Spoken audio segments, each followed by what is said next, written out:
Hello my dear student, स्वागत है आप सभी का एक बार फिर से आपके प्यारे रोहित सर की क्लास में। मैं अब जो भी जितना भी टर्म 2 का सिलेबस है वो मैं पढ़ाने वाला हूं आप लोगों को। दोस्तों, हम क्या करने वाले हैं कि क्लाइमेट पढ़ेंगे, ड्रेनेज सिस्टम पढ़ेंगे और वेजिटेशन नेचुरल्स इन वाइल्ड लाइफ के बारे में अपन जानेंगे। 3 चैप्टर हैं, 3 चैप्टर के 6 वीडियोस बनेंगे। मैं यकीन दिलाता हूं दोस्तों, आपको मैं अभी क्लाइमेट पढ़ाने वाला हूं और यदि क्लाइमेट का कोई भी क्वेश्चन आपसे नहीं होए सोल्व तो वीडियो को डिसलाइक करके चले जाना। इतना दावे के साथ मैं कह सकता हूं, हम क्लाइमेट उस तरीके से समझेंगे जिस तरीके से अपन अपने डेली लाइफ में समझते हैं। यदि हम उस तरीके से सब किसी भी चीज को हम उस तरीके से ले लेंगे जो हमारे दैनिक जीवन में होती है, जो हमारी डेली लाइफ में होती है, तो क्या उसे समझने में कोई प्रॉब्लम आती है या नहीं? अरे आती है या नहीं? तो क्या ऐसा कहा जा सकता है यदि हम क्लाइमेट को अपने तरीके से पढ़ें, ना कि एनसीईआरटी के तरीके से, तो क्या हम किसी भी तरीके के क्वेश्चन बना सकते हैं? मैं आपको एग्जैक्ट थ्योरी कभी भी नहीं रटाऊंगा। जो आप आज क्लाइमेट पढ़ेंगे, जो अभी क्योंकि आप अभी क्लास 9th में हैं, तो मैं समझ सकता हूं कि आपकी उम्र या तो 15 या 16 साल होगी।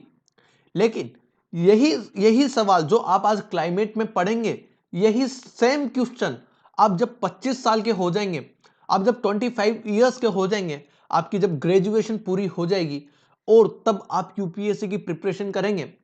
यूपीएससी का मतलब आईएएस एग्जामिनेशन से नहीं होता है।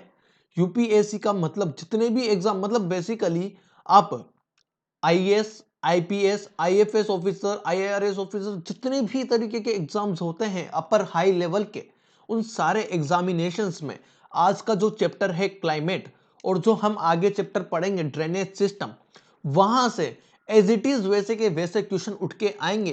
क्योंकि जो हम आज पढ़ने वाले हैं क्लाइमेट, वही सेम चैप्टर्स आगे आएंगे इसी ही लेवल पर। यहां तक बात समझ में आ रही है दोस्तों? हमें इस तरीके से आपके लिए ये सेशन लेके आया हूं कि आपको इस चैप्टर से रिगार्डिंग कोई भी पीडीएफ चाहिए, just give me a second. आपके लिए अच्छा सा कलर सेलेक्ट कर लेते हैं पेन का। क्या नीला या ग्रीन सेलेक्ट किया जाए? ठीक है।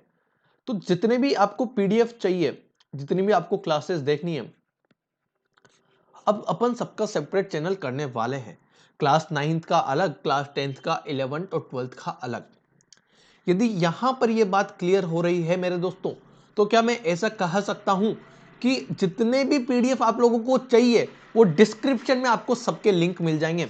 आपको टेलीग्राम चैनल ज्वाइन करना है, आप टेलीग्राम चैनल ज्वाइन कर सकते हैं। टेलीग्राम चैनल का ज्वाइन लिंक भी आपको, लेकिन मैं चाहूंगा कि आप सब चीजों से हटके आपको जितने भी पीडीएफ वगैरह चाहिए सब वहां पर मिलेंगे और कोई फालतू चीजों पर ध्यान ना दें। एक पर्टिकुलर सब्जेक्ट का एक टीचर बनाए। यदि आपको मैं पसंद आता हूं तो मुझे देखिए, और नहीं पसंद आता तो किसी और टीचर को देखिए। ठीक है। एडुग्रोन एक ऐसा प्लेटफॉर्म है जहां पर आपको आपके क्लास के सारे वीडियोस फ्री ऑफ कॉस्ट मिलेंगे, आपको आपके पीडीएफ मिलेंगे, कुछ भी पैसा आपको देने की जरूरत नहीं है। मैं क्या बताने वाला था कि जब भी हम क्लाइमेट के बारे में बात करेंगे दोस्तों, जब भी हम क्लाइमेट के बारे में बात करेंगे तो क्लाइमेट को हम हमारे दैनिक जीवन से, हम हमारे डेली लाइफ से रिलेट करेंगे। और जितने भी क्वेश्चन हैं, मैं आप लोगों को थ्योरी फिर से कभी भी थ्योरी नहीं रटाऊंगा। मैं आपको कॉन्सेप्ट समझाऊंगा और आप थ्योरी खुद से लिखेंगे, ये मैं गारंटी के साथ कह रहा हूं। और यहां पर हमारा जो मेन जो मोटिव है, मैं आपको फिर से समझा देता हूं। क्लास 9th में आप हाई स्कोर करके कोई बड़ा तीर नहीं मारोगे। आपको कोई चीज करनी है तो वो है आप लोगों को चीजें समझना। हम लोगों को यहां पर कुछ करना है तो वो है कंसेप्ट समझना।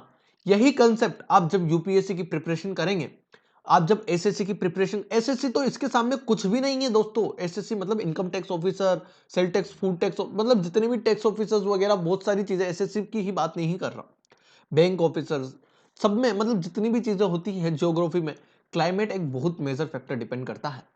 और क्या वो क्लास 9th का चैप्टर है? बिल्कुल बिल्कुल सर, क्लास 9th का क्लाइमेट चैप्टर अपने आप में एक बहुत बड़ा चैप्टर है। तो क्या ऐसा कहा जा सकता है कि जितनी भी क्लाइमेट से रिलेटेड क्वेश्चन आने वाले हैं उन्हें हमें याद करना नहीं है, उन्हें हमें समझना है। तो यदि हम जितनी भी चीजें समझेंगे, तो उनसे इंटर रिलेट। यार एक बात बताइए, यदि आप चीजें समझ रहे हैं और वो क्वेश्चन नहीं सोल्व हो रहा है, तो उसमें किसकी गलती है? किसी की नहीं है सर, उसमें किसी की गलती नहीं है। यही तो प्रॉब्लम है, हमें समझ में आ गया और हम क्वेश्चन नहीं कर लिए। एक बात बताइए, हमें हनुमान चालीसा समझ में आ गई, आज तक नहीं आई होगी सर। आप लोगों ने सिर्फ रटा है। रामायण समझ में आई है ना कि राम जी 14 वर्ष का वनवास गए थे, वो समझ गए। अब आपको रामायण से रिलेटेड कोई भी सवाल दे दे, कोई भी क्वेश्चन दे दे, क्या आप उस पर 2 से 3 पेज या फिर मैं कहूं 10 पेजेस लिख लो, तो क्या कम बोल दिया क्या? क्या आप 10 पे क्यों लिख सकते हो सर? क्योंकि आपने उसे समझा है, ना कि उसे रटा है। आप समझ पा रहे हैं? ठीक है, तो स्टार्ट कर रहे हैं अपन क्लाइमेट चैप्टर नंबर 4, जो कि आपकी क्लास 9th का ज्योग्राफी का एक बहुत इंपॉर्टेंट चैप्टर है। और मैं कहूंगा बहुत नहीं, बहुत ज्यादा इंपॉर्टेंट चैप्टर है। क्लाइमेट एक ऐसा चैप्टर है जो अपने आप में एक डिजर्वेबल पोजीशन रखता है, डिजर्वेबल पोजीशन।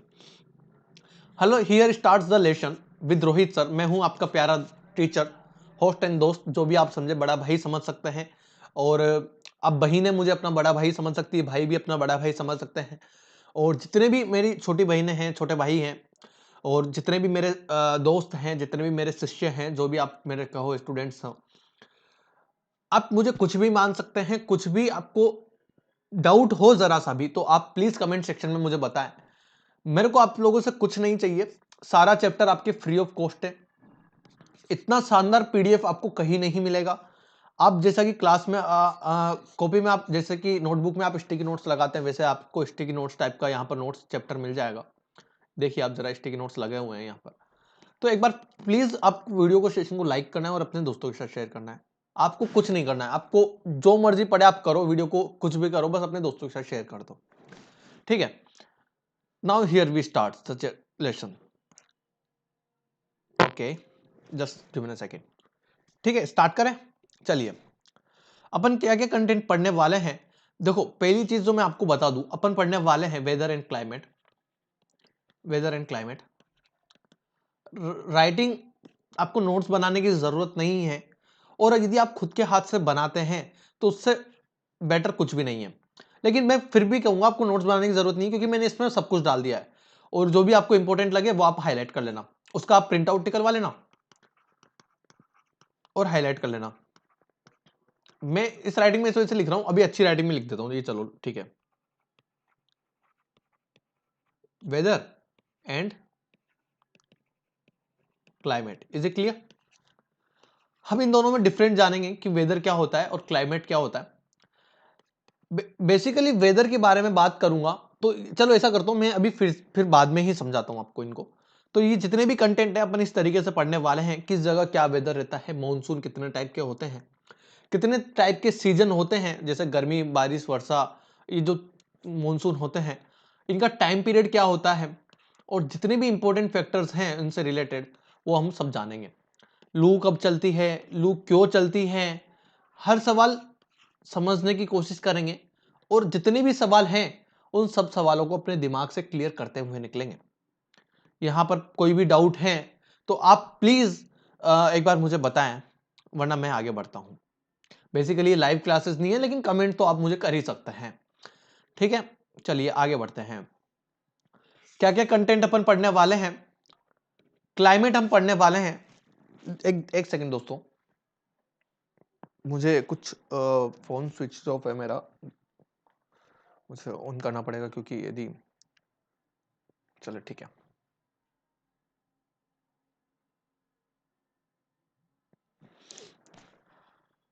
क्लाइमेट हम और वेदर में हम क्या करेंगे, डिफरेंस जानेंगे। क्यों सर, डिफरेंस क्यों? एक्चुअली जब आप इसकी थ्योरी आप इसकी रटेंगे, क्योंकि यदि मैं आपको थ्योरी समझाता हूं तो आपके दिमाग में से कुछ पॉइंट चले जाते हैं, लेकिन यदि मैं आपको उसी पॉइंट को, उसी पर्टिकुलर टॉपिक को पॉइंट वाइज समझाता हूं, तो आप डेफिनेटली, मुझे पता है कि भूल नहीं पाएंगे। और मैं बताने ही इस तरीके से वाला हूं कि आपको एक एक पॉइंट में 2 से 3 बार रिवाइज करवा दूंगा, ठीक है? एक सेकंड रुकेंगे।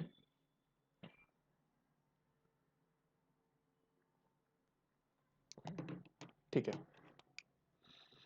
इंपॉर्टेंट है, घर से कॉल आए तो परेशान हो जाएंगे फैमिली, और मैं अपने घर और अपने गुरुजनों को, मतलब जिन जो मेरे सीनियर है और जो हमारे आदरणीय सर हैं आशीष सर, जो कि अपने एडुग्रोन के जो कि सीईओ हैं, उनका कभी कोई कॉल और मैसेज आया तो मैं नहीं चाहता कि वो परेशान हों किसी भी तरीके से, ठीक है दोस्तों? तो वेदर और क्लाइमेट में अपन डिफरेंस कर लेंगे अबाउट द टॉपिक के बारे में। टेबल ऑफ द कंटेंट ये है अपना वेदर एंड क्लाइमेट। हम यदि इसके बारे में डिफरेंस जनरेट कर लिया तो यहीं पर हमने आधी चीजें क्लियर कर ली सर, हमने यहीं पर आधी चीजें क्लियर कर ली।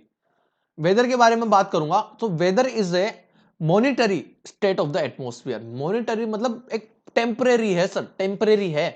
Climate refer to the average weather condition over a long period of time. मतलब यहां पर यदि मैं वेदर की बात करूंगा मेरे दोस्तों, तो वेदर जो है वो टेम्परेरी होता है, जबकि जो क्लाइमेट होता है वो वेदर का एवरेज होता है। The average of the weather condition मतलब कि आपने इस साल का जो वेदर था, अगले साल का जो वेदर, ऐसे करके इनका जो एवरेज लिया जाता है वो क्लाइमेट होता है। लेकिन क्या ऐसा कहा जा सकता है कि वेदर जो है वो एक वीक, एक दिन या एक घंटे के हिसाब से आप डिफाइन कर सकते हैं?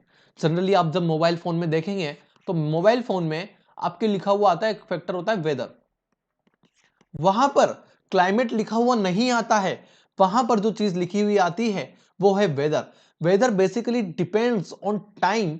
आप जरूरी नहीं है कि अभी समर है, अभी गर्मी है तो क्या शाम को बारिश हो सकती है? बिल्कुल हो सकती है। तो वहां पर क्लाइमेट चेंज नहीं हो रहा है, वहां पर वेदर चेंज हो रहा है। जबकि क्लाइमेट के बारे में मैं बात करूंगा मेरे दोस्तों, मेरे लाल लालियों, मेरे भाइयों, मेरी बहनों, क्लाइमेट के बारे में यदि मैं बात करने जा रहा हूं तो क्या ऐसा कहा जा सकता है कि climate overall time period like decades, मतलब इतने टाइम पीरियड में कि 10 से 20 साल के टाइम पीरियड में सर 20 डिग्री सेंटीग्रेड का, या फिर मैं कहूं 5 डिग्री सेंटीग्रेड का टेम्परेचर का डिफरेंस आया है, जो कि आता नहीं है। चलो आपको रियल एग्जांपल से मैं बताऊं तो आपको रियल एग्जांपल से ज्यादा समझ में आएगा कि 50 से 100 सालों के बीच में, 100 ईयर्स के बीच में ओवरऑल 1 to 2 डिग्री सेंटीग्रेड का टेम्परेचर का डिफरेंस आता है। तो दैट कॉल्स वी से कि हम कह सकते हैं कि यहां पर क्लाइमेट चेंज हो रहा है। तभी तो जितने भी गवर्नमेंट ऑफिसर्स हैं, जितने भी गवर्नमेंट ऑफिसर्स हैं, जितने भी गवर्नमेंट्स के बड़े बड़े नेता हैं, चाहे आप जेफ बेजोस, सॉरी, चाहे आप अ, अपने भारत के माननीय प्रधानमंत्री श्री नरेंद्र मोदी जी, या फिर अमेरिका के प्रेसिडेंट सर जो, अमेरिका के प्रेसिडेंट प्रेसिडेंट जो बाइडन, या फिर एंजेला मार्केल, या फिर आप किन्हीं भी, मतलब मैक्रो जो कि फ्रांस के राष्ट्रपति हैं, या मे भी शायद प्रधानमंत्री हैं, मैं को इस बारे में कंफर्म श्योर नहीं है। और इसके अलावा एंजेला मार्केल जो कि जर्मनी की चांसलर है, और मुझे एक नाम याद नहीं आ रहा है, बोरिस जॉनसन। तो जितने भी बड़े बड़े नेता हैं, जैसे शी जिनपिंग हो गए, रशिया के राष्ट्रपति व्लादिमीर पुतिन हो गए, वो जितने भी बड़े बड़े नेता हैं, ये सब बैठ के एक समिट करते हैं जो कि स्विट्जरलैंड जेनेवा में होता है, या फिर दावोस में बोलूंगा, दावोस में एक क्लाइमेट समिट होता है। वो आपको डिपेंड करता है कि सर क्लाइमेट चेंजेस तो हो ही रहे हैं, क्लाइमेट चेंजेस क्यों हो रहे हैं, क्या उसके लिए क्या क्या फैक्टर्स जिम्मेदार हैं, वो मैं आगे पढ़ाऊंगा। लेकिन यदि क्लाइमेट चेंजेस हो रहा है तो वो हर साल नहीं होता है, वो हर 2 साल नहीं होता है, उसको होने में ज्यादा से ज्यादा टाइम लगता है।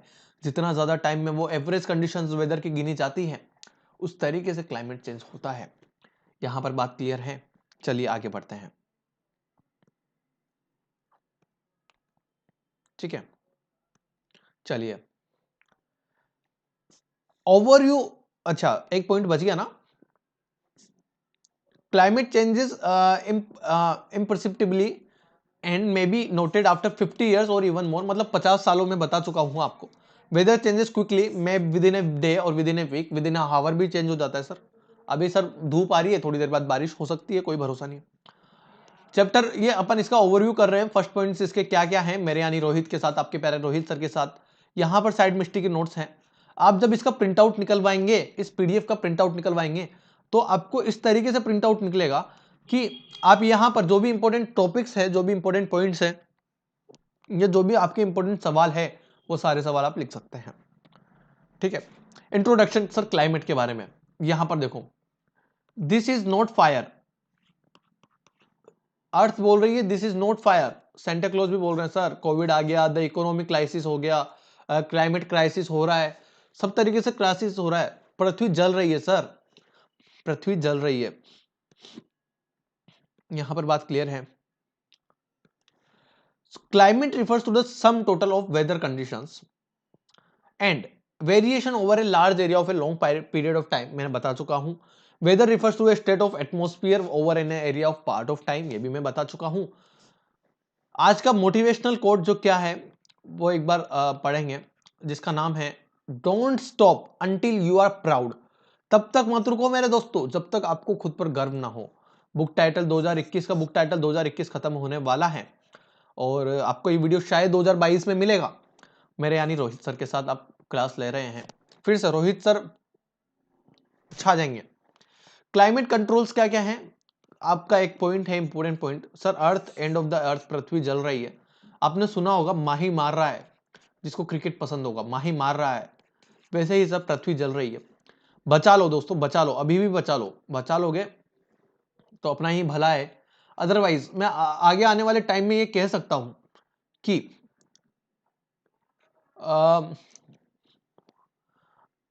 क्या कहूं मैं, एक बहुत दयनीय स्थिति होने को आ रही है, क्योंकि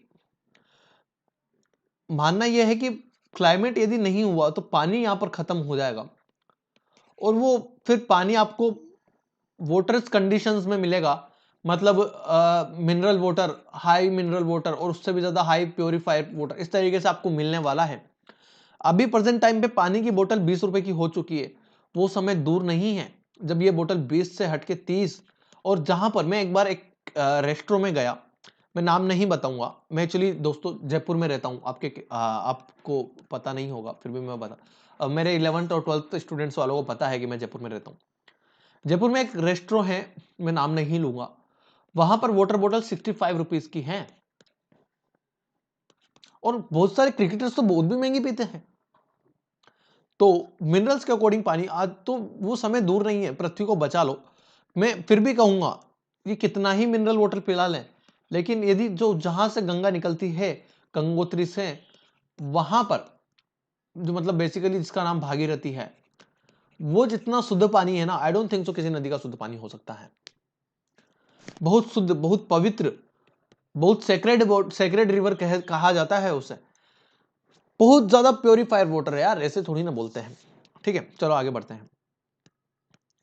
the element of weather and climate are the same, the elements of the weather and climate are the same. क्या क्या एलिमेंट्स है जो वेदर और क्लाइमेट को इफेक्ट करते हैं? Temperature, wind, atmosphere, sorry, atmospheric pressure, humidity and precipitation. Precipitation का मतलब होता है सर वर्षा, हिंदी मीडियम वाले जरा एक बार ध्यान दे लेंगे, वर्षा, दैट कॉल्स बारिश। ये क्लास हिंदी मीडियम वाले भी देख सकते हैं, जरूरी नहीं है आप हिंदी मीडियम वाले नहीं देख सकते, मैं पूरा आपको हिंदी में पढ़ा रहा हूं। नोट्स इंग्लिश में हैं, लेकिन डिटेल्स आपको सारी हिंदी में मिलेगी। क्यों मिलेगी? क्योंकि उससे आपको नोट्स बनाने में, उससे आपको कंसेप्ट समझने में, उससे आपको जितने भी पॉइंट्स हैं उनकी थ्योरी बनाने में बहुत आसानी होने वाली। On the basis of monthly atmospheric conditions, the yearly is divided by the season, that calls winter season, summer season और रेनी सीजन। 3 सीजन में बांट दिया सर। अभी विंटर सीजन चल रहा है, इसके बाद फिर समर सीजन, फिर रेनी, फिर से समर सीजन। कौन कौन से टॉपिक करने वाले हैं? डायवर्सिटी ऑफ क्लाइमेट के बारे में बात करते हैं।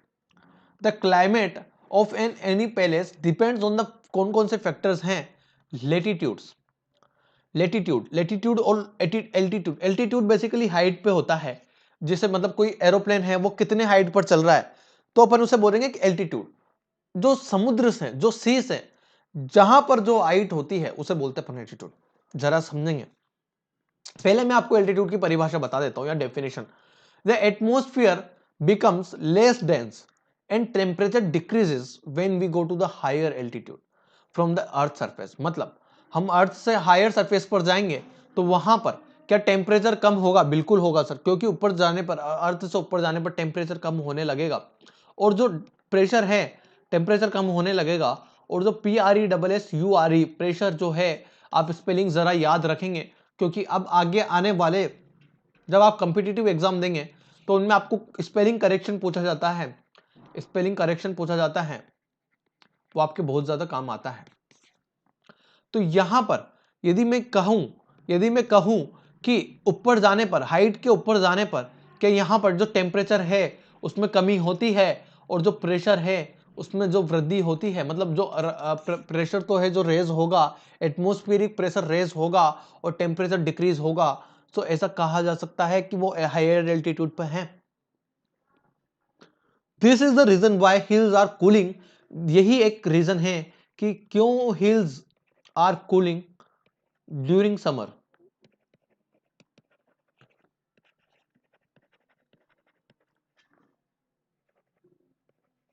Cooling,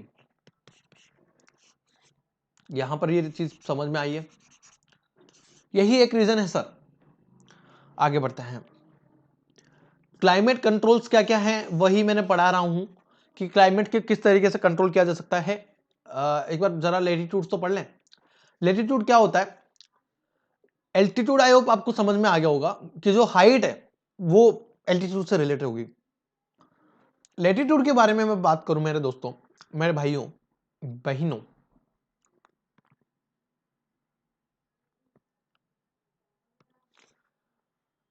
the amount of the solar energy received varies according to the latitude due to the curvature of the earth। कुछ लोग ये फेरी वाले लोग ना मेरे को तो अब तो चिढ़ होने लग गए, लेकिन उनका भी बिजनेस है। The amount of the solar energy received various according to the very, मतलब जो अर्थ है वो बेसिकली अर्थ का कर्वेचर है, मतलब अर्थ है जो ऐसे अर्थ है, ऐसे अर्थ है, मतलब कैसे समझाऊं आप लोगों को। अर्थ तो आप लोग जानते ही हैं यार, अर्थ ऐसे है, ठीक है। तो the amount of the solar energy received varies according to the latitude due to the curvature of the earth. That is why air temperature, मतलब जो ऐसा अर्थ कर्वेचर किस शेप में है तो हर जगह जो सरफेस का जो टेम्परेचर है, जो अर्थ जो सनलाइट है वो, मतलब that's why the air temperature generally decreases from the equator towards the pole. मतलब जरा ये देखो, आपको यहां पर ये अर्थ दिखाई दे रही होगी, दैट कॉल्स, ये जो लाइन है, ये जो लाइन है, कलर कौन सा सेलेक्ट करें हम? यहाँ पर व्हाइट कलर सेलेक्ट करें या फिर कौन सा कलर सेलेक्ट करें? रेड सेलेक्ट कर लेते हैं, ये वाला।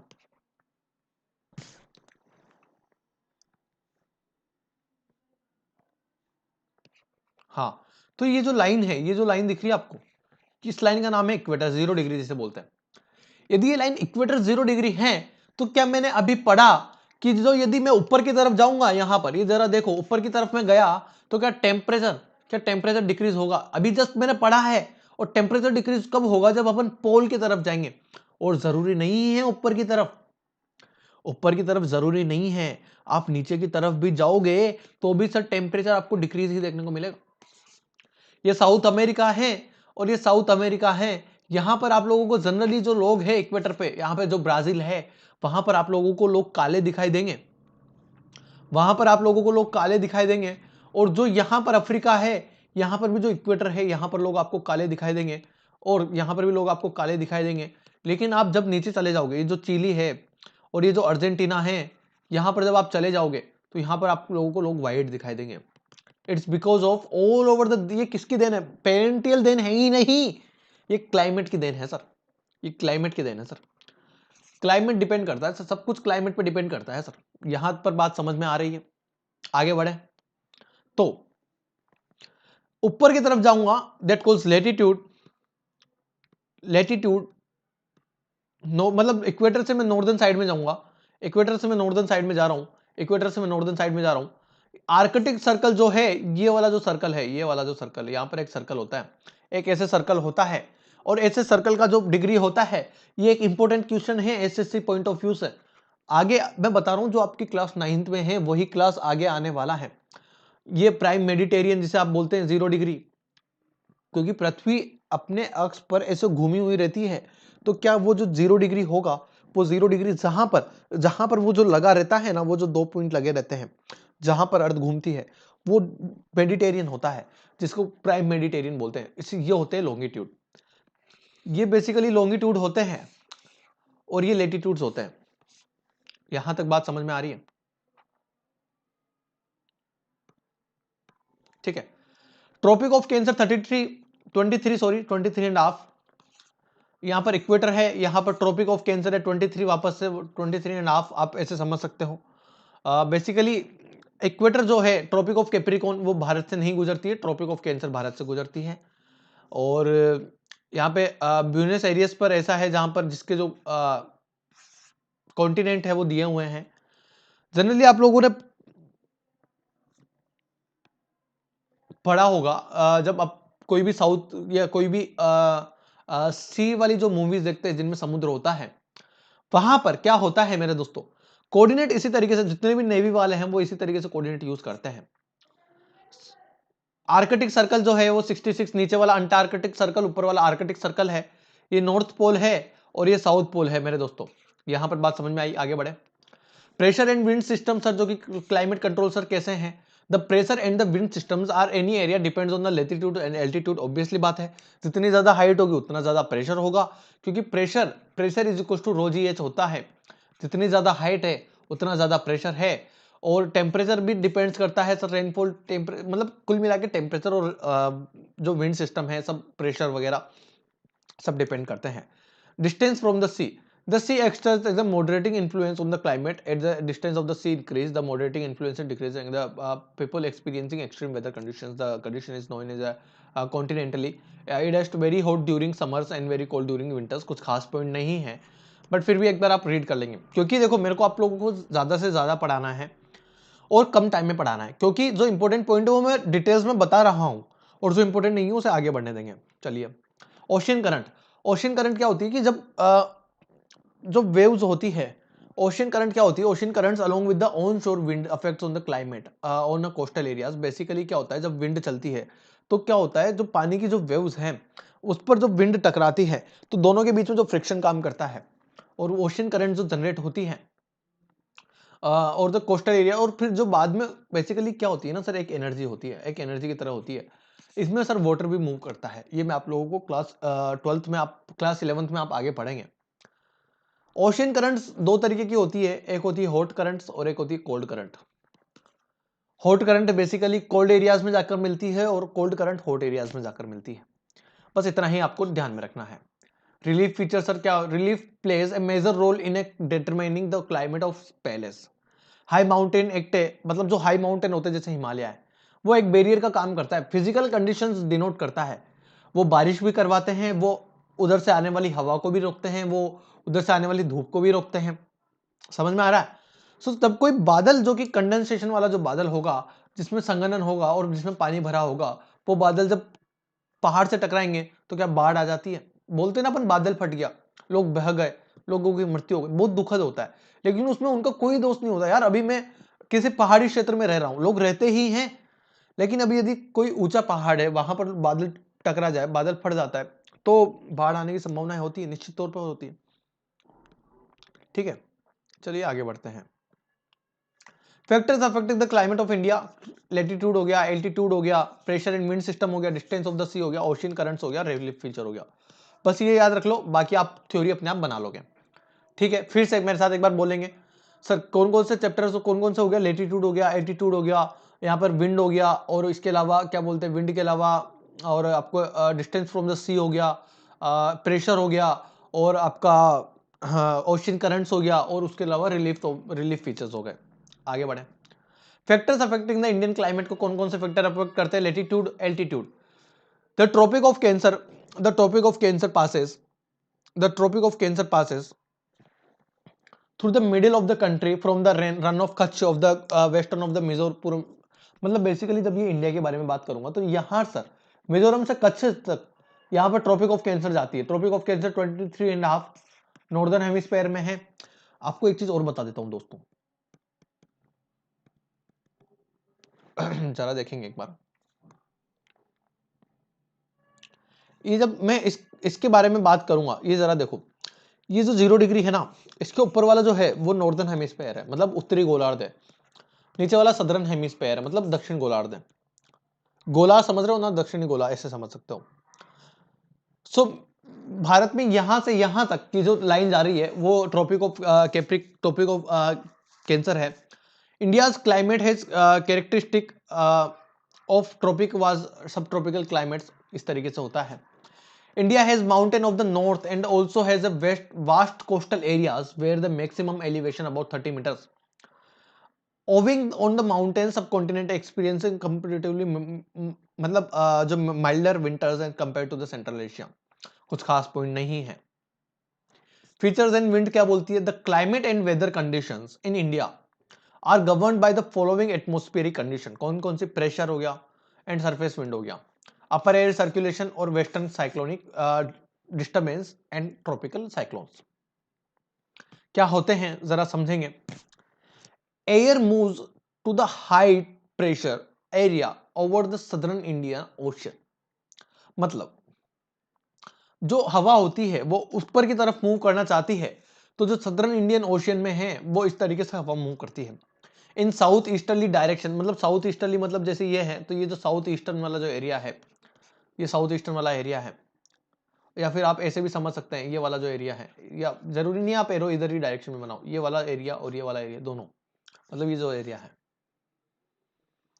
इन a south easterly direction crosses the equator and turns right toward the low pressure arise with the Indian subcontinent. Equator को मूव कर सर किधर की तरफ आती है, लो प्रेशर की तरफ आती है। There are known as a south west monsoon wind, मतलब जो साउथ से आ रही है ऊपर की तरफ, इक्वेटर क्रॉस करके, इक्वेटर क्रॉस करके, मतलब जो इक्वेटर क्रॉस करके जब ऊपर की तरफ आएंगी, ठीक है। So these are known as a south west monsoon wind, right. These wind blow over the warm ocean, मतलब साउथ वेस्ट मॉनसून विंड का मतलब क्या हो गया, यदि कल को आपसे कोई पूछ ले सर कि साउथ वेस्ट मॉनसून विंड क्या होती है, तो क्या आप बता सकते हैं यहां पर क्या होती है, कि जब हवा हाई प्रेशर से लो प्रेशर एरिया की तरफ मूव करे from the southern Indian equator को क्रॉस करते हुए इन साउथ ईस्टर्ली डायरेक्शन में, ऐसे साउथ ईस्टर्ली डायरेक्शन में ऐसे की तरफ मूव करें, तो Indian subcontinent, these are known as a south west monsoon. These wind blow over the warm ocean, gather moisture and bring widespread rainfall over the territories of India. Jet streams are fast flowing. Narrow meanders मतलब जो meanders मतलब ऐसी छोटी छोटी नदियां नालियां type होती है। Air currents in the atmosphere, ये सब चीज आप पढ़ लेना एक बार फिर से। शुक्रिया दोस्तों अभी तक जुड़ने के लिए। आप फेसबुक पर फॉलो कर सकते हैं, इंस्टाग्राम पे मेरा नाम है रौनक जैन, JAIN विदाउट स्पेस, सभी स्मॉल में है, 961। आप इंस्टाग्राम पे फॉलो कर सकते हैं, और इसके अलावा एडुग्रोन को फॉलो कर सकते हैं, फेसबुक वगैरह पर। आपको टेलीग्राम चैनल ज्वाइन कर सकते हैं, सबका लिंक आपको डिस्क्रिप्शन में मिल जाएगा। ठीक है दोस्तों, आगे बढ़ते हैं।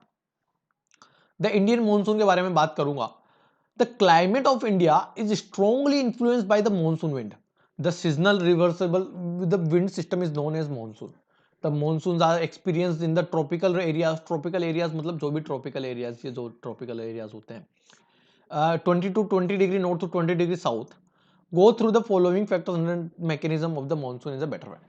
बेसिकली इंडिया का जो मानसून चेंज हो रहा है या नहीं हो रहा, ये आप लोग एक बार जब 20 डिग्री नॉर्थ से लेकर, ये भारत जैसे 20 डिग्री नॉर्थ से लेकर 20 डिग्री आप साउथ तक देखोगे, मतलब जो इक्वेटर से 20 डिग्री नॉर्थ से 20 डिग्री साउथ तक देखोगे, आपको क्लाइमेट चेंजेस दिखेंगे। कैसे आपको, सॉरी, मॉनसून चेंजेस दिखेगा। मॉनसून चेंज कैसे सर? आज राजस्थान में बारिश है, कल यहीं पर धूप है सर, परसों यहीं पर sir, next day of tomorrow यहीं पर सर जो ओलावृष्टि है, हिंदी मीडियम वालों, ओलावृष्टि, जो ओले हैं, जो बर्फ के गोले गिरेंगे ऊपर आसमान से, क्या मॉनसून चेंज हो रहा है? तो जितना भी डिफरेंस देखने को मिलेगा वो आपको 20 डिग्री नॉर्थ से 20 डिग्री साउथ तक देखने को मिलेगा। यहां पर बात क्लियर है? चलो आगे बढ़ते हैं। जरा देखिए, पाकिस्तान, नल्ला पाकिस्तान है सर, नल्ला पाकिस्तान। यहाँ का साले फकीर लोग है साले। यहाँ पे क्या है, चाइना को गधे बेच के अपना काम चलाते हैं, कुछ नहीं है लोगों के पास, गरीब है। मतलब मैं तो ये बोलता हूं कि इंडिया जितने पानी से नहाता है एक दिन में, वो पानी यदि पाइप लगा के यहां पर छोड़ा जाए ना, आधा पाकिस्तान अफगानिस्तान में चला जाए तालिबानियों के पास। अब तो तालिबान भी यही बोल रहे हैं। अब तालिबान क्या बोल रहे हैं, तालिबान यही बोल रहे हैं कि सालो तुम मुझे तुम्हारा हिस्सा दो, यहां पे पाकिस्तान पे कब्जा करूंगा मैं, और नहीं करोगे तो, नहीं दोगे तो मैं कर ही लूंगा। दादागिरी पूरी है सर। ये अपना प्यारा भारत है, अपना प्यारा भारत है। ये लाइंस दिख रही है आपको, ये लाइंस बहुत ज्यादा इंपॉर्टेंट है सर। ये इधर से घूम के इधर आती है, और ये इस तरीके से, ऐसे सारी लाइंस बनी हुई है, इस तरीके से अर्थ घूमती है। जरा बात करूंगा विंड के बारे में। विंड फॉर्मेशन जरा देखो, ऐसे विंड्स आती है, देखो आप, और फिर ये बाद में ऐसे चली जाती है, ठीक है। ऐसे ऐसे मूव्स होता है विंड का डायरेक्शन होती है। आगे बढ़ेंगे।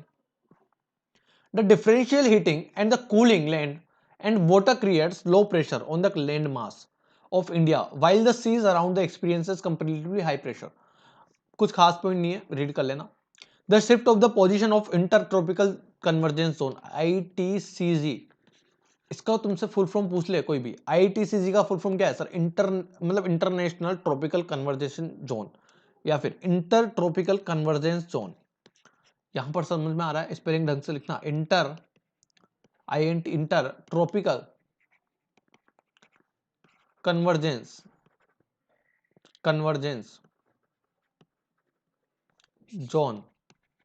डेफिनेशन लिखना और रफा दफा कर देना टॉपिक को। The shift of the position of intertropical convergence zone in summer over the Ganga plain is also known as the monsoon through during the monsoon season. चलिए, इंपॉर्टेंट पॉइंट यहां पर अब जो आ रहे हैं वो पॉइंट ज्यादा इंपॉर्टेंट है, जरा समझने की कोशिश करेंगे।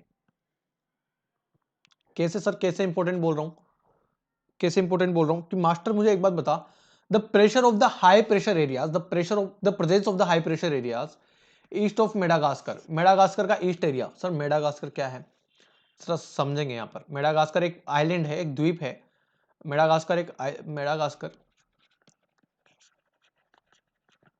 आइलैंड है, एक द्वीप है, जो कि अफ्रीका जो है, अफ्रीका की यहां पर कहीं है, वो भी मैप में दिखा दूंगा मैं आपको। तो वहां पर क्या होता है ना सर, हाई प्रेशर एरिया है मेडागास्कर का, जो ईस्टर्न वाला एरिया है, जो ईस्टर्न साइड का जो एरिया है, approximately 20 degree south over the ocean, Indian ocean, the Indian monsoon. The Tibetan plateau gets intensely heated during summer, गर्मी के दौरान गर्मी होती है, which result the strong vertical air currents, जो स्ट्रॉन्ग वर्टिकल एयर करंट्स जो चलती है, and formation of low pressure, over the plateau at about 9 kilometre about the sea level. मतलब यदि सी लेवल से मैं 9 किलोमीटर ऊपर तक की बारे में बात करूं, तो सर वहां पर जो लो प्रेशर जनरेट करते हैं सर, लो प्रेशर जनरेट करते हैं। यहां तक बात clear? The movement of the westerly jet stream, the movement of the westerly जो जेट स्ट्रीम होती है of the northern Himalayas, and the presence of the tropical easterly jet stream over the Indian peninsular reason. मतलब जरा देखो, यहां पर आपको westerly दिख रही होगी, लेकिन आपको यहां पर ईस्टर्ली दिखेगी। बे ऑफ बंगाल का रीजन है, वो ईस्टर्ली जो रीजन है पेनिनसुला का। मतलब जरा यहां पर एक चीज समझाता हूं, ये पेनिनसुला है,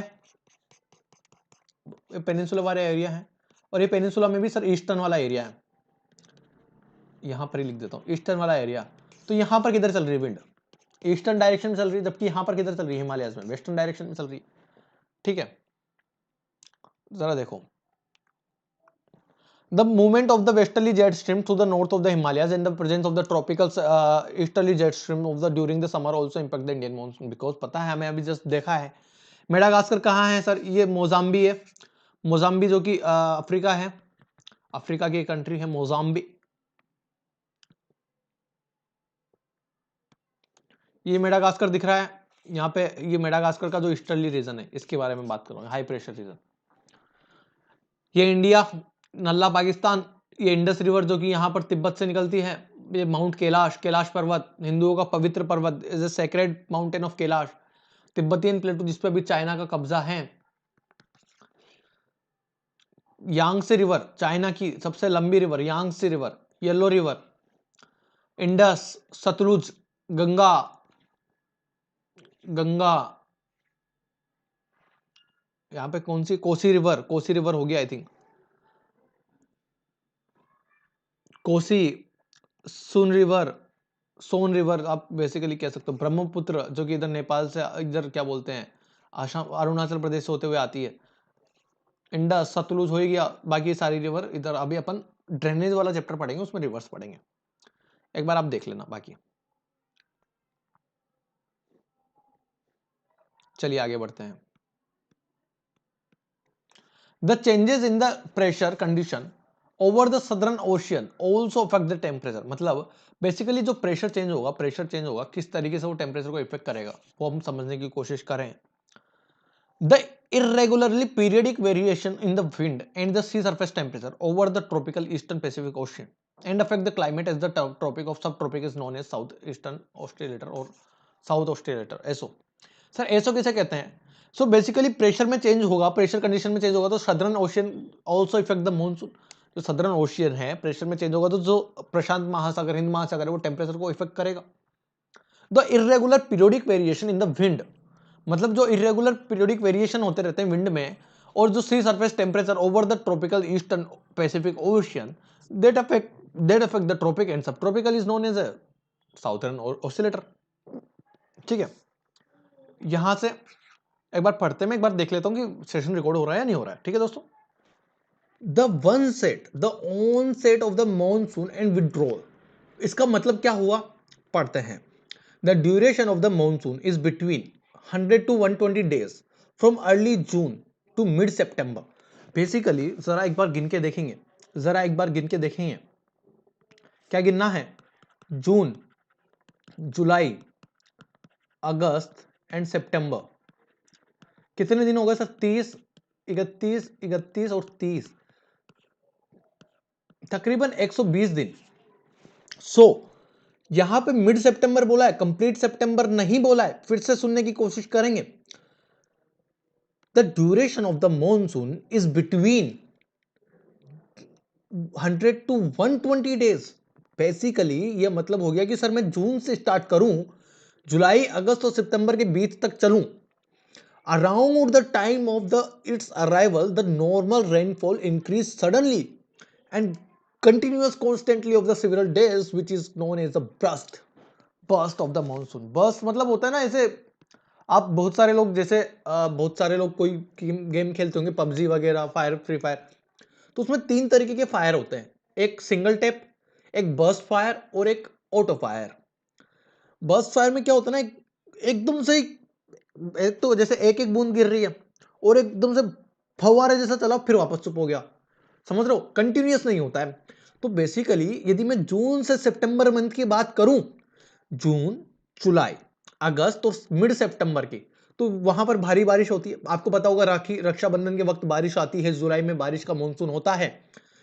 तो जून, जुलाई, अगस्त और सितंबर, मिड सितंबर तक स्टार्टिंग में धीरे धीरे बारिश आती है और बाद में जिस तरीके से बारिश पड़ती है और वो बारिश चलती रहती है, which known as a burst of the monsoon. Burst of the monsoon important point है, हाईलाइट कर लेना।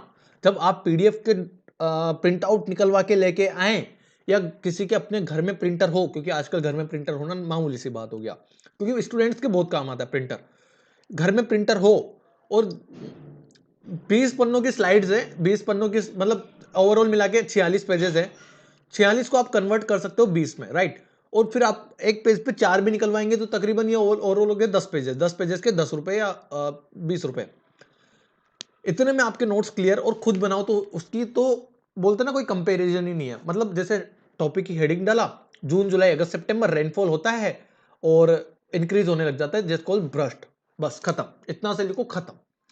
नेक्स्ट पॉइंट पे आते हैं जिसका नाम है, नेक्स्ट पॉइंट क्या बोल रहा है यहां पर, नेक्स्ट पॉइंट का नाम है sir arrival of the monsoon in different part of the India. किस तरीके से अराइव होता है हर इंडिया के डिफरेंट पार्ट्स में, जरा समझने की कोशिश करेंगे।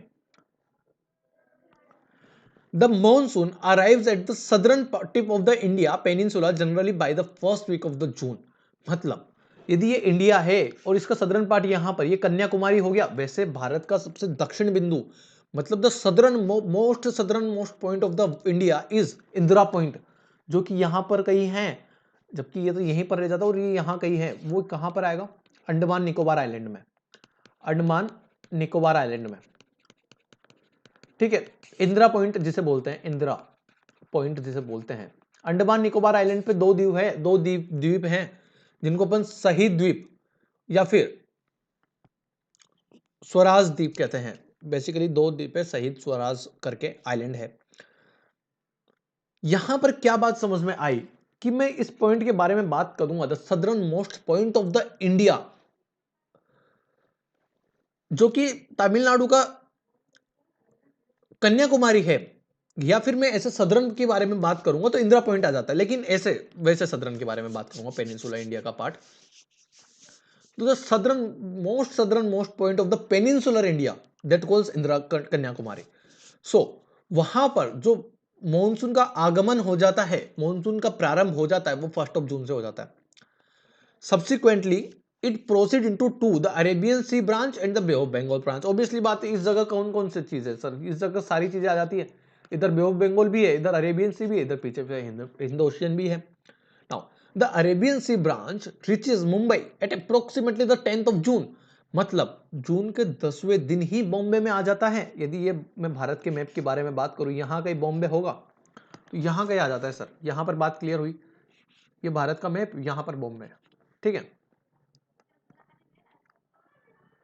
चलिए, the bay of Bengal branch arrive in Assam it first week of the June. Assam के first week of the June में आसाम में आ जाता है। By the mid June the Arabian sea branch at the most June arrive at the, मतलब होता है, वो होता है ना, कच्छ, मतलब जो होता है कच्छ में, and the central part of the country. मतलब जून के आसपास पूरे देश में, लगभग पूरे देश में मॉनसून आगमन हो जाता है। 1 जून को आप भारत का सबसे नीचे वाला पॉइंट टच किया, उसके बाद 1st week of the June में, मतलब अगले ही 6 दिनों में, अगले ही 9 से 10 दिनों में वहां पर बॉम्बे में आ जाता है। उसके बाद मिड ऑफ द जून में, उसके 5 दिन बाद, बॉम्बे में आने के 5 दिन बाद, जो कि कच्छ के रन में आपको दिखने को मिल जाएगा, कच्छ के रन में आपको देखने को मिल जाएगा 1st वीक ऑफ द जून, यानी बॉम्बे में आने से पहले आपको असम में देखने को मिल जाएगा। The Arabian sea and the bay of Bengal branches, the यहां पर मैं पढ़ रहा हूं, जरा देखेंगे। Arabian Sea and the Bay of Bengal branches of the monsoon march over the northwest part of the Ganga Plains. Delhi receives the monsoon showers from the Bay of Bengal branch at the end of the June. Basically Delhi जो है वो Arabian सी से monsoon receive नहीं करता है। फिर से समझने की कोशिश करेंगे मैं क्या बोलना चाह रहा हूं। मैंने दो तरीके का मॉनसून आपको बताया है कि एक तो अरेबियन सी से आएगा और एक बे ऑफ बंगाल से आएगा। अरेबियन सी से आपको बॉम्बे में देखने को मिला, आपको कच्छ में देखने को मिला, आपको तमिलनाडु का सबसे लास्ट पॉइंट जो कि कन्याकुमारी है वहां देखने को मिला। लेकिन जब मैं असम की बात करूंगा तो वहां पर बे ऑफ बंगाल से वहां पर मॉनसून अराइव होगा। और जब मैं बात करूंगा दिल्ली की, तो दिल्ली में भी सर बे ऑफ बंगाल से ही अराइव होगा। By the 1st week of the July western Uttar Pradesh, Punjab, Haryana, eastern Rajasthan experiencing the monsoon. By mid July the monsoon reaches Himachal Pradesh and the rest of the country. मतलब जुलाई के अंत तक तो पूरे भारत में मॉनसून अराइव हो जाता है। फिर से मैं समझाने की कोशिश करूंगा दोस्तों। 1 तारीख को सर कहां पर? जून की 1 तारीख को, जून और जुलाई, जून की 1 तारीख को आपको कहां मिलेगा? कन्याकुमारी। उसके बाद 1st week of the June Assam, किसकी वजह से? बे ऑफ बंगाल की वजह से। 10 जून को कहां मिलेगा आपको? बॉम्बे में, किसकी वजह से? अरेबियन सी की वजह से। 15 जून को आपको कच्छ में मिलेगा अरेबियन सी की वजह से। अथवा या और कहां कहां मिलेगा? मतलब mid of the country, middle of the country, मतलब मध्य प्रदेश हो गया, थोड़ा सा कर्नाटक वगैरह, ये जो एरिया हो गया, यहां पर आपको देखने को मिलेगा। फिर यदि मैं बात करूं कच्छ में और बाकी कंट्री में हुआ, उसके बाद जो मॉनसून का जो फालतू की चीज है, फिर दिल्ली में कब मॉनसून मिलेगा आपको? सबसे लास्ट ऑफ द जून, जो कि बे ऑफ बंगाल की वजह से मिलेगा। उसके बाद जुलाई के 1st वीक में जो आपको मॉनसून वो वेस्टर्नली जो वेस्टर्न उत्तर प्रदेश है, पंजाब है, राजस्थान है, राजस्थान भी कौन सा, पूर्वी राजस्थान, और उत्तर प्रदेश कौन सा, पश्चिमी, पश्चिमी मतलब वेस्टर्न, राजस्थान ईस्टर्ली राजस्थान, वहां पर देखने को मिलेगा। But the end of the July और the mid of the July आपको हिमाचल प्रदेश और रेस्ट ऑफ द कंट्री में देखने को मिल जाएगा। क्लाइमेट की क्या क्या प्रॉब्लम्स है सर, और क्या क्या हमें सॉल्यूशंस देखने हैं। पॉल्यूशंस हमें कम से कम करना है, कचरा कचरा पात्र में ही डालना है, एक पेड़ काटो तो 10 पेड़ उगाओ, और नहीं उगा सकते और नहीं काटते हो तो भी एटलीस्ट 2 पेड़ तो उगाओ। यहां पर बात समझ में आ रही है। एक पेड़ काटते हो 10 पेड़ उगाओ। यार एक बात बताओ, तुम 100 रुपए खर्च करते हो, 1000 रुपए कमाने का सोचते हो या नहीं सोचते। 200 रुपए खर्च कर देते हो, यदि 100 रुपए कमाते हो तो 100 रुपए खर्च कर देते हो क्या, नहीं करते ना। या तो आप कम से कम भी नहीं तो 500 200 रुपए कमाने के बाद भी कोई आदमी 100 रुपए खर्च नहीं करता है। वो 200 रुपए कमाने के बाद कोई आदमी ज्यादा से ज्यादा 50 रुपए खर्च कर देगा। तो यदि तुम एक पेड़ काटते हो तो 4 तो उगाओ, कम से कम है, कम से कम 4 पेड़ है यार दोस्तों। विड्रॉल ऑफ द मॉनसून का क्या होता है। The withdrawal of the monsoon begins the northern west of the India, northern west, north western states, north western state कौन से हो गए sir, like north western sir, Punjab हो गया, ऐसे करके, of the India by early September, by the mid October withdraw completely from the northern half of the peninsula. From north of the south, withdrawal of the monsoon take place the first week of December to the first week of January. By early December, the monsoon withdraw from the rest of the country. यहाँ क्या है, यहाँ पर ये बात समझना, क्योंकि मैंने वो पार्ट इतना अच्छे से समझा दिया है तो ये पार्ट आई होप आपको समझ में आ गया होगा। आगे बढ़ते हैं, जरा मैप देखेंगे। आप इसमें एक बार डेट वाइज देखते जाओ और टाइम देखते जाओ। सितंबर, सितंबर, सितंबर, अक्टूबर, अक्टूबर, अक्टूबर, नवंबर, नवंबर, नवंबर, दिसंबर, दिसंबर, सारी चीज समझ में आ रही है। विड्रॉल ऑफ द मॉनसून है ही है सर। आगे देखेंगे, 4 टाइप के सीजन मैंने आपको पहले भी बताया था। Cold weather season, hot weather season, advancing monsoon जिसे आप रेनी मॉनसून बोलते हैं, उसके बाद retreating monsoon with the some regional variations. फिर से मैंने एक साल को 4 टाइप के मॉनसून में डिफाइन किया है। पहला cold weather season, hot weather season, rainy season and transition season. जरा बढ़ेंगे, स्प्रिंग गर्मी, स्प्रिंग यानी जो बारिश का जो मतलब वसंत ऋतु होती है, वसंत ऋतु जिसे बोलते हैं हिंदी मीडियम वालों। समर, स्विमिंग पूल में एंजॉय करते हुए। ऑटमा, ऑटम, जरा देखो आप, और विंटर मौसम देख लो। द कोल्ड वेदर सीजन में जरा एक बार देखेंगे। I walk outside and I be like, cold weather season में जब ठंड इतनी होती है, मैं जरा सा भी बाहर निकलता हूं, मेरा हाल ये हो जाता है, हाल बेहाल हो जाता है। कोल्ड वेदर सीजन क्या होता है, सर्दियां कब से शुरू होती है, जो कि 15 नवंबर, मतलब जैसे ही दिवाली निकलने लगती है सर्दियां शुरू होने लग जाती हैं, और कब तक रहती है, फरवरी तक। मार्च में जैसे ही होली आने लगती है, क्योंकि होली पे आपको पता है सब ठंडे पानी वगैरह से नहा धो लेते हैं, तो मतलब होली के आने आने तक अपनी ठंड चली जाती है। मतलब जो बेसिकली रहती है 15 जनवरी, 15 नवंबर से 15 दिसंबर, 15 जनवरी, 15 फरवरी, 15 मार्च, ओवरऑल आप 3.5 महीने समझ सकते हैं। December and January are the coldest month of the northern part of the India. The temperature decrease from south to the north. The temperature decrease from the south to the north. Day are warm and nights are cold. Basically, जब अपन southern part of the map से northern part of the map में जाएंगे, वहां पर हमें तापमान में कमी दिखेगी, मतलब टेम्परेचर डिक्रीज दिखेगा। गर्मी उतनी ही गर्मी, ठंड उतनी ही ठंड। The weather is marked by clear sky, low temperature and low humidity and feeble variable winds.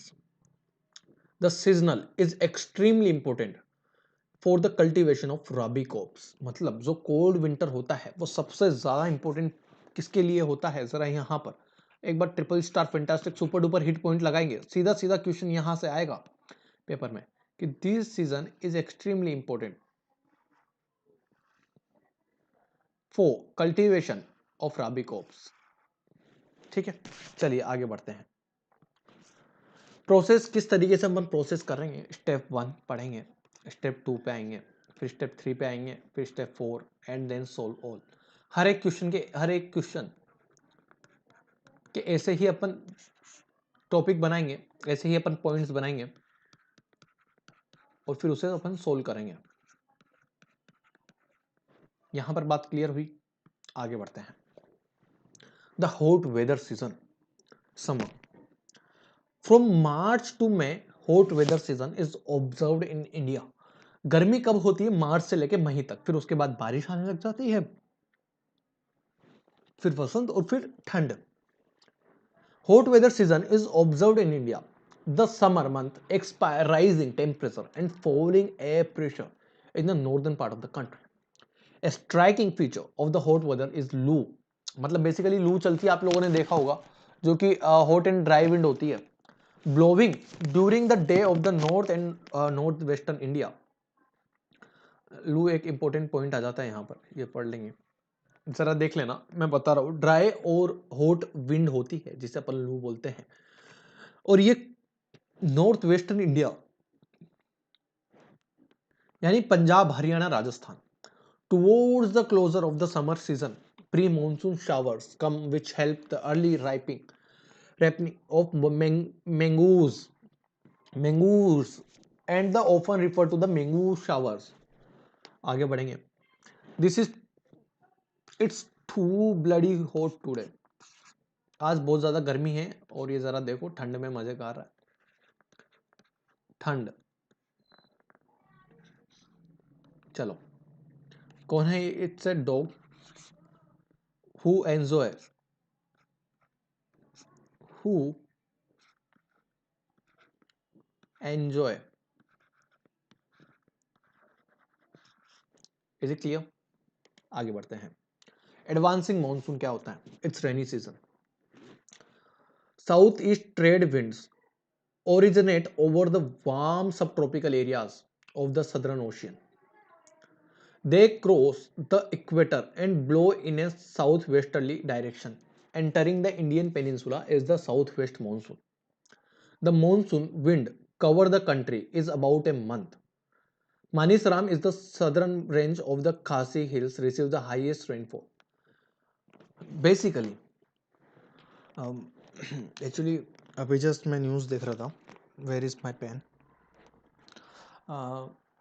Guidelines आ गई है दोस्तों, तो थोड़ा सा ऐसे माइंड थोड़ा सा मेरा ऑफ हो गया था, क्योंकि आई डोंट नो कि अपन हम जिस सिचुएशन में हैं, हम अपन पूरी भारत देश, अपना पूरा भारत देश जिस सिचुएशन में है, पहले कोविड का फर्स्ट वेव आया, तब देश की इकोनॉमी को इतना ज़्यादा लॉस हुआ जितना अपन सोच भी नहीं सकते।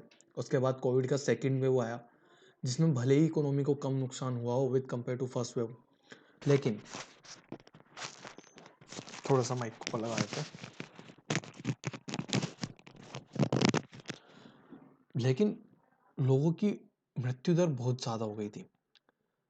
अभी ओमिक्रॉन आया है, और मैं लिटरली शॉक्ड हूँ दोस्त, लिटरली शॉक्ड हूँ। मैं को बिल्कुल भी अभी ठीक नहीं हो रहा हूँ कि मैं पढ़ा पाऊँ आपको, इस स्थिति में बिल्कुल भी नहीं हूँ। पता नहीं कितने लोगों की, मेरे को खुद का डर लगता है, मेरे को अपनी फैमिली का डर लगता है, अपनी फैमिली का डर लगता है कि लोग सेफ रहते हैं, सभी रहते हैं। मुझे बहुत डर लगता है लिटरली कोरोना से, बहुत ज़्यादा, और जितना डरेंगे आई होप आप भी उतना सावधान रहने की कोशिश करेंगे। तो प्लीज़ आप घर पे सावधानी बरतें, ज़्यादा से ज़्यादा सुरक्षित रहने की कोशिश करें, लोगों से डिस्टेंस मेंटेन रखें, ताकि आप सभी सुरक्षित रहेंगे तो आपसे जो लोग भी कांटेक्ट में आएंगे वो भी सुरक्षित रहेंगे। प्लीज़ अपने बचाव करें, घर से बाहर कम ही से कम निकलें, लोगों से कम बात करें, सोशल डिस्टेंसिंग रखें, ताकि जल्दी से जल्दी जो गाइडलाइंस आई है वो ख़त्म हो जाए। मैं आपसे रिक्वेस्ट करूंगा दोस्तों, प्लीज़ ध्यान रखें अपना, अपने परिवार का। अपने परिवार के लिए इतना तो कर सकते हैं, ठीक है दोस्तों। The rainy season, what is the rainy season? कुछ लोग इतने आवारा होते हैं कि जो सोसाइटी होती है, मैं बेसिकली वैसे ही बहुत शांत सोसाइटी में रहता हूँ, जहाँ पर ज़्यादा लोग चाह नहीं करते हैं। उसके बावजूद कुछ लोग अपनी दिखाने के लिए, लड़कियों को दिखाने के लिए इतनी स्पीड में बाइक लेके जाते हैं, किसी के सामने मैंने अभी रिसेंटली कुछ दिन पहले एक छोटा सा लड़का था, बच्चा था, वो घर से जा रहा था खेलने, कोई भी जाता है, तो बाइक टकरा गई और वो शायद अभी भी हॉस्पिटल में, आई थिंक पास ही पड़ोसी में ही है, पास ही में, मतलब 6-7 मकान छोड़ के हैं। इतना दिखाने का क्या जरूरत है, मुझे समझ नहीं आता। क्या लड़की बाइक देख, मेरे को एक चीज समझ नहीं आती कि जब आप निकलोगे उस स्पीड से निकलोगे तो वैसे भी उसको पता नहीं चलने वाला है, और वो क्या बालकनी में आप ही का वेट थोड़ी ना करती है। कोई भी लड़की सर बालकनी में आपका वेट नहीं करती है कि आप उसको दिखाओ, और उसको दिखा के क्या कल को खुद मर गए तो क्या दिखा लोगे, सड़ी सी शक्ल लेके आ जाओगे ना। उससे अच्छा है बाइक तरीके से चलाओ, धीरे धीरे चलाओ। गली में हो तो तरीके से सोसाइटी के अकॉर्डिंग बाइक निकालो। आपको हाईवे पे चलानी है, आप 120 के 150 चल के मरो, मेरी तरफ से खूब मरो, अपने माँ बाप की चिंता नहीं है तो मरो। लेकिन यदि आपको लड़कियों को ही दिखाना है तो उससे पहले एक बार अपने माँ बाप की तरफ देख लो।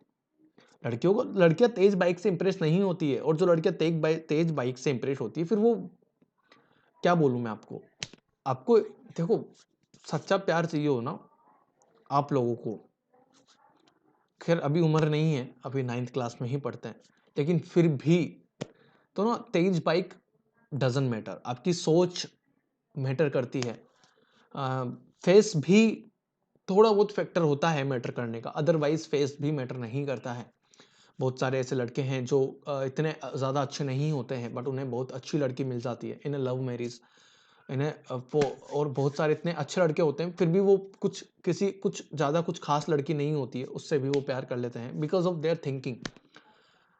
ठीक है, तो एक बात बताइए यार, जिस एक व्यक्ति है, मैं नाम नहीं लेना चाहूंगा, उनके हाथ पैर नहीं है, मतलब पैर नहीं है बेसिकली, या फिर मैं बताऊं, एक व्यक्ति है जो यहाँ पर बर्गर फार्म है जयपुर में, वहां पर वो काम करते हैं, मैं एड्रेस नहीं बताऊंगा, वो गूंगे बेर हैं, और मैं रिसेंटली भी उनसे मिला।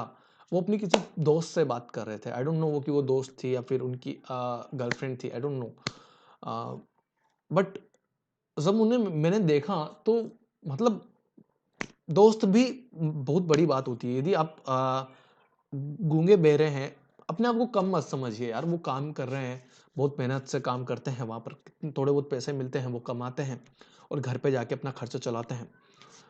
तो मैं यही चाहूंगा कि आप लोग प्लीज ये सब चीजें ना करें, किसी को हार्म हो सकता है। हमारे रिलेटिव्स में कोई रोड क्रॉस कर रहे थे और पीछे से एक बाइक वाला आया और उनके बोन फ्रैक्चर हुआ। तकरीबन तकरीबन मैं आपको बताऊं 2 महीने तक उनका बोन फ्रैक्चर हुआ, और उनकी एज अराउंड 60 to 70 है। 2 महीने वो बेड पे रहे, इट्स बिकॉज वो बाइक वाला आया, जिस स्पीड में आया टकराया, खुद भी गिरा और वापस बाइक उठा के चला गया, लोगों को पता भी नहीं चलने दिया कि कौन है कौन नहीं है, और उनकी लाइफ पूरी खराब हो चुकी है जिनका एक्सीडेंट हुआ। रोड वो देख के ही क्रॉस करते हैं, लेकिन कुछ आवारा गर्दी जो लोग होते हैं उनको 100-200 की स्पीड पे चलानी होती है, अपने आप की दिखानी होती है। नॉर्मली आप गली में हो 20-25 की स्पीड पे निकाल लो, और हाईवे पे हो 50-60 मिनिमम मैक्सिमम, और आपको ज़्यादा हाई स्पीड में चलाना है तो आप बस से ट्रेवल करो, बस 100 की स्पीड पे जाती है। आप कार से ट्रेवल करो, लेकिन उसमें भी ज़्यादा से ज़्यादा 80 स्पीड पे चलाइए। और ज़्यादा स्पीड में तो आप ट्रेन में, और भी ज़्यादा स्पीड में कवर करना है तो फिर आप प्लेन में कवर कर सकते हैं। ठीक है दोस्तों, तो इस बात का ध्यान रखेंगे।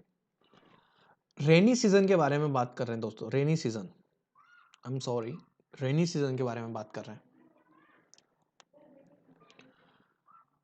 मानिसराम करके किसी जगह है जो कि खासी हिल्स में है, गारो खासी जयंतिया। यहाँ पर ज़रा समझने की कोशिश करेंगे, हमारा थोड़ा सा बोर्ड आ जाएगा तो हम लिखने की कोशिश करेंगे। गारो खासी जयंतिया, इंग्लिश हिंदी में लिखो तो गारो खासी एंड जयंतिया। ये जो 3 हिल्स है यहाँ पर, इनमें से जो खासी हिल्स है ना, वहाँ पर आपको एक जगह मिलेगी जिसका नाम है मानिसराम। यहाँ पर दुनिया की सबसे ज़्यादा बारिश कहाँ होती है, यहाँ पर अराउंड 1100 से 1200 mm के आसपास चलती रहती है। इतनी ज़्यादा बारिश होती है सर, क्या इतनी ज़्यादा बारिश होना सही है? बिल्कुल भी नहीं है। जहाँ बहुत कम बारिश होती है वहाँ होती ही नहीं है, जहाँ बहुत ज़्यादा बारिश होती है वहाँ बहुत ज़्यादा होती है। इस सबके रीजंस हैं। आगे बढ़ते हैं। Rainy days and Mondays always gets me down. Rainy days मतलब संडे के बाद जब मंडे आता है तो अरे यार। And sitting on a fence surrounded by water doesn't help इधर। ये बोल रहा है कि सर अपन ऐसे बैठे रहेंगे तो अपनी कोई हेल्प नहीं करेगा। ठीक है, आगे बढ़ते हैं। A phenomena associated with the monsoon is it tendency to have breaks in rainfalls. The phenomena associated with the rainfall with the monsoon is it tendency to have breaks in rainfall. Their breaks in monsoons are related to the movement of monsoon through. The through and its axis keep on moving northward and southward and determine the spatial distribution of rainfall. Spatial distribution of rainfall. Now, assignment आज का क्या क्या है जरा एक बार analyse करेंगे। जो आपके फोन में वेदर होता है उसको आप एनालाइज करेंगे। इसके अलावा कुछ नहीं करना है। जो भी मैं पॉइंट्स बता रहा हूं उन पॉइंट्स को आप लिखेंगे। जैसे अपन 4 टाइप पढ़े मानसून के, कोल्ड, हॉट और रेनी, और उसके अलावा जो भी अपन लास्ट पढ़ने वाले हैं ट्रांजिशन जो सीजन होता है। 4 सीजन पढ़े, चारों सीजन का आप लिख लो, एक एक पेज पे लिख लो और उसके बाद नीचे इसमें पॉइंट बनाते जाओ। बस आपको यही करना है। ठीक है, इस तरीके से जितने भी पॉइंट्स हैं उन सब पॉइंट्स को आप लोगों को क्लियर करना है दोस्तों। ठीक है, यहां तक आई होप आपको बात समझ में आई होगी। आगे बढ़ते हैं। एक सेकेंड, कॉलेज से मैसेज आ रहे हैं।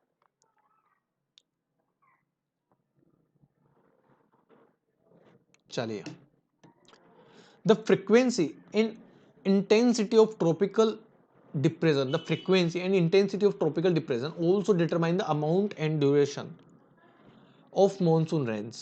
Basically monsoon rains intensity और frequency पर depend करती है डिप्रेशन की। The monsoon is known for its uncertainties, the alternation of dry and wet spells vary intensity, frequency and duration। सब फालतू की कहने की बातें हैं।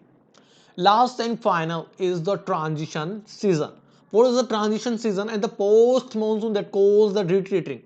The months of October and November from a period of transition from hot rainy season to dry winter season. मतलब जो गर्मी बरसात का जो सीजन से लेके सर्दी का बीच का जो मौसम होता है वो बोलते हैं अपन उसे पोस्ट मॉनसून, जो कि नवंबर दिसंबर में होता है। The retreating of monsoon is marked by clear skies and rise in temperature. While day temperature is high, night are cool, are pleasant. Owing the condition of high temperature and humidity, the weather become rather oppressive during the day. This is commonly known as October heat. October heat किसे कहते हैं? Important point आता है। अक्टूबर heat किसे कहते हैं? एक important point आता है, जरा मार्क लगाएंगे। पहली चीज मैं क्या बोल रहा हूं, जो ट्रांजिशन सीजन होता है वो अक्टूबर और नवंबर का होता है, जो कि रेनी मतलब जो हॉट रेनी सीजन से लेके जो ड्राई विंटर सीजन के बीच का जो टाइम पीरियड होता है वो ये होता है। ओविंग और फिर मतलब ऐसा होता है ना कि गर्मी में मतलब रात में बहुत ठंड और रात बहुत कोल्ड होती है और दिन बहुत गर्म होता है। The warm day and cold nights, while day temperature are high and nights are cool and pleasant. Owing the conditions high temperature and humidity, the weather becomes are obsessive during the day. This is completely commonly known as October heat. In the second half of the October, the mercury begins the fall rapidly in the northern India. Distribution of rainfall के बारे में बात करूंगा कि rainfall को किस तरीके से बांटा गया है, जरा समझेंगे। Part of the western coast, western coast मतलब जैसे ये भारत है, इसका ये जो वेस्टर्न कोस्ट है इसके बारे में बात कर रहा हूं। तो ये जो वेस्टर्न कोस्ट दिखाई दे रहा है आपको, जो part of the western coast, ये वाला जो वेस्टर्न कोस्ट होता है, ये वाला जो वेस्टर्न कोस्ट होता है, ये वाला ईस्टर्न कोस्ट होता है, और ये पेनिनसुलर इंडिया का होता है। और कोस्ट ऑब्वियसली, कोस्ट का मतलब क्या होता है? जो तट, तट मतलब कोस्ट को हिंदी में तट बोलते हैं, ठीक है, सॉरी COA, कोस्ट को हिंदी में तट बोलते हैं। इसका मतलब क्या होता है? जो समुद्र से जो टच वाला एरिया होता है ना, समुद्र से, हिंदी वालों जरा देख लेना, जो सी से जो टच होते हैं ना। अब एक बात बताओ, आप बोलोगे कि सर जो पेनिनसुलर इंडिया है वहीं पर कोस्ट क्यों है? क्योंकि सर समुद्र वहीं पर है, बे ऑफ बंगाल यहीं पर है, पानी से यहीं पर तो है। इधर जो राजस्थान के एरिया में चले जाओगे, यहाँ पर एक चारों तरफ लैंड से घिरा हुआ है, जो लैंड सरफेस है मतलब जो पाकिस्तान से हैं, अफगानिस्तान से टच है, ऊपर चले जाओगे आप चाइना वगैरह से टच मिलेगा, नेपाल हो जाएगा, इधर बांग्लादेश म्यांमार आ जाएगा। बात समझ रहे हो? तो जो बे ऑफ बंगाल वाला जो एरिया है, इसके अलावा जो अरेबियन सी वाला एरिया है, जो अरेबियन सी वाला एरिया है और जो बे ऑफ बंगाल वाला जो एरिया है, तो क्या ऐसा कहा जा सकता है कि जो जो सरफेस इससे टच करेगी वो सब कोस्टल एरिया होगी? बिल्कुल होगी। तो कोस्टल एरिया में जैसे सपोज करो मैं वी शेप बना दूं, तो अब ये भारत का जो नक्शा है, तो आपके अकॉर्डिंग यदि आप ऐसे वी शेप बनाते हो, जैसे मैं तो आपको उल्टा दिखाई दे रहा हूँ, तो ये वाला जो एरिया होगा, हालांकि ये मेरा ईस्टर्न साइड है, लेकिन आपके अकॉर्डिंग ये वाला जो एरिया है ये वेस्टर्न साइड है। Is it clear? So, part of the western coast and northeast India receive over about 400 centimetre of rainfall. मतलब जो वेस्टर्न वाला जो एरिया है, जो कितना कितना बारिश होता है सर वहां पे? अराउंड 400 मीटर होता है। एक सेकेंड, दिस इज ना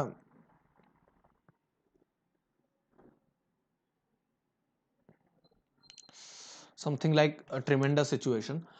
rainfall is less than 60 centimetre in western Rajasthan. Basically जो पश्चिमी राजस्थान होता है, बहुत सी जगह तो 10 सेंटीमीटर तक की भी बारिश होती है, जो कि थार का जो मरुस्थल है, जो जैसलमेर वगैरह एरिया है, वहां पर जितनी बारिश 10 साल में होंगी, एक जगह का मुझे नाम याद नहीं आ रहा, अपने पूर्वी राज्य में, मतलब जो ईस्टर्न जो राज्य है, ईस्टर्न स्टेट है, वहां पर वो एक दिन में उतनी बारिश हो जाती है। adjoining part of the Gujarat, Haryana and Punjab. Rainfall is low in the interior of the Deccan Plateau and east of the Sahyadri. Sahyadri बोलते हैं बेसिकली जो नीलगिरी वाला जो एरिया है ना, उसके वहां पे आसपास का जो महाराष्ट्र में जो एरिया है। Snowfall is restricted to the Himalayan region, obviously बात है। The annual rainfall is highly variable from year to year. जरा आगे बढ़ते हैं। डिस्ट्रीब्यूशन ऑफ रेनफॉल, क्या यहां पर आपको ये दिखाई दे रहा है रेनफॉल इन सेंटीमीटर्स? जरा आप इसका प्रिंट आउट देखेंगे तो आपको और क्लियरली दिखाई देगा। क्या आपको प्रिंट आउट देखोगे तो और क्लियरली दिखाई देगा। Rainfall in centimetres about 200 metres, 200 के अकॉर्डिंग होती है। 100 टू 200, 60 टू 100 और 60 बिलो 60। बिलो 60 वाला ये एरिया दिखाई दे रहा है, ये एरिया दिखाई दे रहा, ये सब बिलो 60 वाला एरिया है, ये वाला जो वेस्टर्न जो पार्ट है। बाकी सबसे ज्यादा बारिश आपको यहीं पर आसाम वगैरह स्टेट में देखने को मिलेगी, अबाउट 200। केरला में यहाँ पर कहीं देखने को मिलेगी सर, केरला वाला जो रीजन है, यहाँ पर गोवा, मुंबई में भी बहुत बारिश होती है। ठीक है, ये आप एक बार देख लेंगे मैप में। आगे बढ़ते हैं। Monsoon as a unifying bond, last point बच रहा है अपना, monsoon as a unifying bond. कैसे है sir? The unifying influence of the monsoon of the Indian subcontinent is quite noticeable. The seasonal alternating मतलब या फिर अल्ट्रेक्शन of the wind system and the associated weather condition provide a rhythmic cycle of seasons. The uncertainties of the rain and uneven distribution are very much typical of the monsoon. Year after year, people of India from north to south, from the east to west, eagerly await the arrival of the monsoon. These monsoon wind bind the whole country by providing water to set the agriculture activities of the motion. Basically क्या होता है ना, rainfall होना भी एक अपने आप में बहुत इंपॉर्टेंट कारण है फॉर कल्टीवेशन, मतलब खेती के लिए। क्योंकि सर जब अपन एग्रीकल्चर के लिए बहुत ज्यादा इंपॉर्टेंट है, नदी नालों पानी पीने के लिए बहुत ज्यादा इंपॉर्टेंट है। बस इतना ही है। क्या शानदार तरीके से पढ़ा है, वाह। ठीक है, सो दोस्तों फिलहाल के लिए वीडियो में इतना ही। आपका प्यार और आपका सपोर्ट यदि बना रहेगा तो अपन इसी तरीके से पढ़ेंगे। ड्रेनेज सिस्टम आपको इस तरीके से पढ़ाऊंगा कि आपने आपकी लाइफ में आज तक कभी नहीं पढ़ा होगा, मैं वादा करता हूं। जरा सा भी ऊपर नीचे लगे आप वीडियो को डिसलाइक कर देना, कमेंट कर देना, कुछ भी गाली वाली जो दे सकते हैं वो दे देना। थैंक यू सो मच दोस्तों, फिलहाल के लिए इतना ही। तब तक के लिए जय हिंद, जय भारत, शुक्रिया। मिलते हैं नेक्स्ट वीडियो में, तब तक के लिए tata bye bye, signing of.